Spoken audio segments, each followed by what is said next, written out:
Hey everyone, Brian Altano here, and in today's gaming news, Square Enix is aggressively pursuing a multi-platform strategy for their games. A PC port of Red Dead Redemption may have leaked, and a modder put Star Wars Clone Troopers into Helldivers 2. It's the Daily Fix.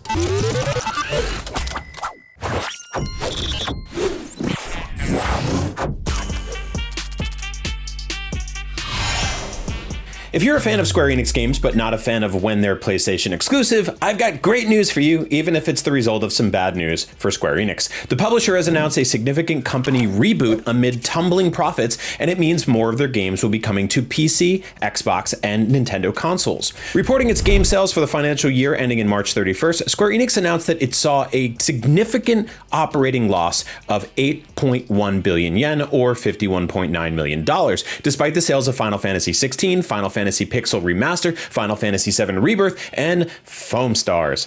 FF16 and FF7 Rebirth both launched as PlayStation 5 exclusives, and while Square Enix has announced sales figures for 16 following its launch last June, it has yet to do so for Rebirth, the second game in the company's trilogy of Final Fantasy VII remakes.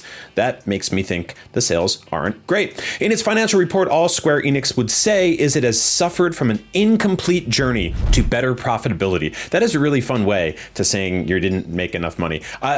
Guys, sorry, my bank account's looking a little bit low. I'm actually on an incomplete journey to becoming rich. It's really incomplete.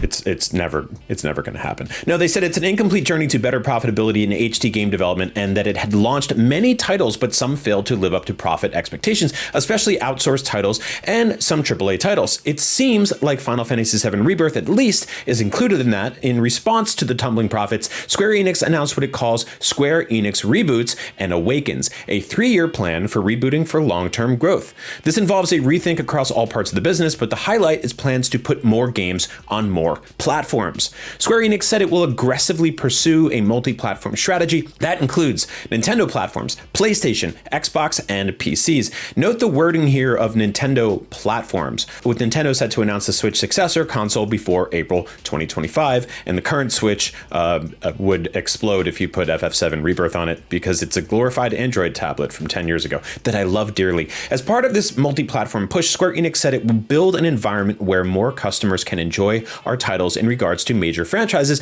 and AAA titles, including catalog titles. The suggestion in all of this is that the mainline Final Fantasy games will ditch PlayStation exclusivity going forward, although Square Enix has yet to announce specifics beyond Final Fantasy XVI's upcoming launch on PC. Okay, so considering how expensive modern AAA game development has become and how the Final Fantasy VII remake was split into 3 different games, plus some story DLC, it's probably in Square's best interest to make sure as many people as possible buy the first 2 games across as many platforms as possible before they release the 3rd and final installment.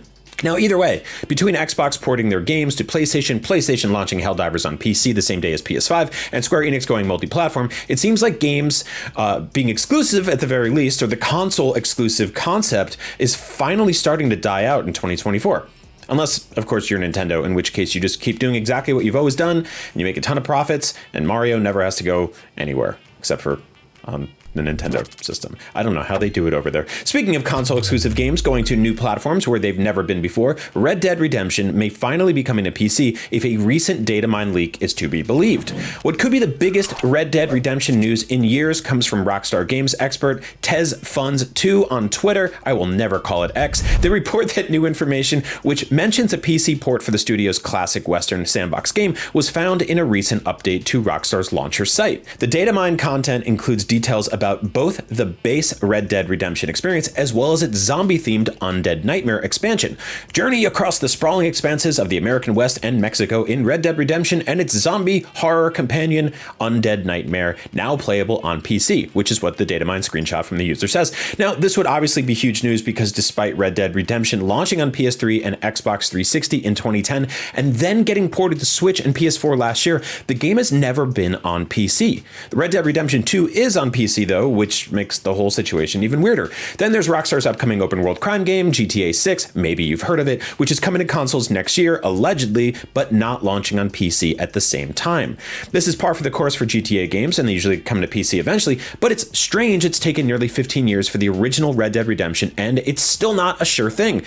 Rockstar seems to play favorites with the console crowd, despite their games being just as popular on PC, if not even more so. And I think, this is my theory, I think it's because some of you keep putting Thomas the Tank Engine and Naked Waluigi into their games, which is very funny, I admit, but also probably gets them really mad. Who knows? Either way, we'll hopefully have more concrete details on the potential PC port of Red Dead Redemption soon, so you can ride your horsey and get tuberculosis on your personal computer instead of on your console, and then maybe replace all the trains with the ones from Thomas the Tank Engine, and the main character will be butt naked Waluigi. Nintendo loves that. You know who loves naked Waluigi the most? Them. They're lawyers when they get that call at 2 o'clock in the morning and they can't do anything because it's a mod. They love it. And now they hate it. Okay, finally, Helldivers 2 obviously shares a ton of DNA with the 1997 Paul Verhoeven sci-fi action flick Starship Troopers, but the immensely popular planet-hopping shooter game is also got a bit of Star Wars to it. And now, thanks to a team of modders, it's got a lot of Star Wars to it, specifically the Clone Wars. Prolific mod content creator Toasted tasked his mod team with creating a Star Wars Clone Wars mod pack for Helldivers 2, and they published results in video form with the help of SWBF updates at Stay Bombastic and at OzzyOVLD on Twitter. The mod pack, built by modders K-Boy and Iristrist, swaps out Helldivers for playable clone troopers from the 501st Legion, including Captain Rex, Commander Cody, and Sergeant Hunter, with some enemies redesigned as separatist droids. There are B1 series battle droids, B2 series battle droids, or the super battle droids, droidicas, and so much more. It's awesome. Even the extraction shuttle is made to look like a low altitude assault transport. It's so cool. Toasted has said the mod pack is currently unavailable because the mods do not work consistently across all planets and difficulties, so we want to iron out the kinks before dropping them, he said. However, in the meantime, Toasted will release the 501st Legion and other mods individually on Nexus Mods. The Star Wars Clone Wars mod offers a glimpse of what a Star Wars themed Helldivers 2 type game would look like to play, but also the potential within Helldivers 2 itself for eye-catching crossovers. Fortnite has seen a ton of success by going this route, and they got a bunch of officially licensed Star Wars weapons and characters and items. Would that work in Helldivers 2, or would that ruin the fantasy of spreading democracy across the galaxy in the name of Super Earth? I don't know. It's worth a shot. Let me know in the comments. Until that happens, there's always mods on PC. You know about those. Naked Waluigi, shout out to him. Or you could wait until June 4th and play Star Wars Hunters, a third-person multiplayer shooter coming to Nintendo Switch and mobile, although I'm going to guess right now that that game is probably not going to be as great as Helldivers 2 is. Who knows? Never say never. And that's your daily fix for Monday, May 13th. Thanks so much for watching the fix today, hearing me say Naked Waluigi a record number of times for an IGN video. The original record was actually set by Greg Miller in 2012. I made that up. I love you all. I hope you have an awesome day, and we'll see you back here tomorrow, where someone else is hosting, and then they probably won't talk about Naked Waluigi as much as I did today. And how are you going to feel then, huh? Probably better. Probably a whole lot better. See you soon.